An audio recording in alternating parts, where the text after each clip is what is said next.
guys! Samahan niyo naman ako. Magluluto tayo ng ampalaya para sa tanghalian. May isang kaibigan din siya na nag-traitor sa kanya. At sinabi na... At ito na nga po, gigisa ko na ang ating sibuyas, bawang, at saka kamatis. Sila ng nanay niya sa lugar namin ay naging magkaibigan nga kami. Mga 5 years bago may nangyari sa amin, nung mismo birthday ko pa. Ayun na nga, nabuo yung baby at kinailangan kong sumama sa kanila sa Mindoro. Ayan. At pag nagisa na natin, tsaka naman natin ngayon ilagay ang ating sahog na baboy. Okay lang naman sa akin na si Dana ang mga kasawa ko. Sa tingin ko noon, maswerte na ako dahil marami ang naliligaw sa kanya. At wala siyang pinansin sa kanila maski isa. At pagkatapos, lagyan na natin ng seasoning.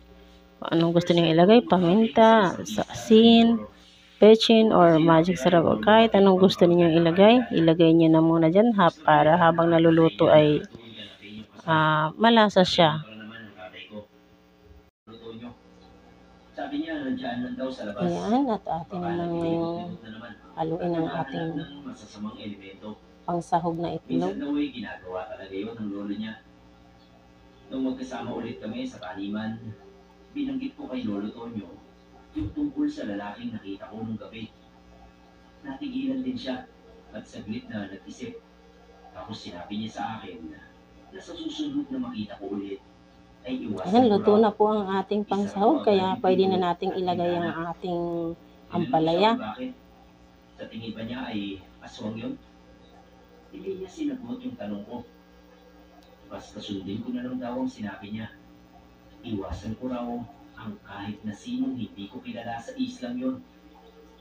Maya-maya ay isang babae ang lumapit kay Lolo. Konting halo lang guys, kasi pag sobrahan din sa halo, pumapait yung ampalaya. Kaya kailangan tama lang.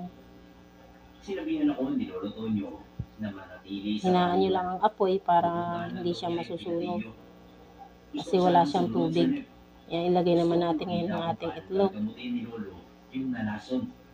Kaso ayaw niya akong paalisin sa taniman. Hindi naman siya nagtagal. Bumalik din siya kagad. Inusisa ko kung anong nangyari sa binatilyo. Napailing siya. Hindi raw yun nalason, kundi nayanggaw. Kaya mamayang gabi ay may aabangan na naman siyang aswang na lalabas. Ayan, luto na ang ating ulam guys. Nang mabibiktima.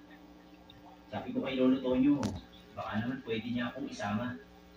Gusto ko rin makakita ng tunay na aswang at kung paano niya ito lalabanan. Ngayon naman, samahan niyo ako. Tikman natin ang ating niluto. Kain na tayo. Kasi nakasimangot na si Lolo. Tinanong ko na lang siya kung ano ba yung nayanggaw at ano ang gamot doon. Sarap. Ang sarap guys. Hanggang dito na lang muna. Thanks for watching.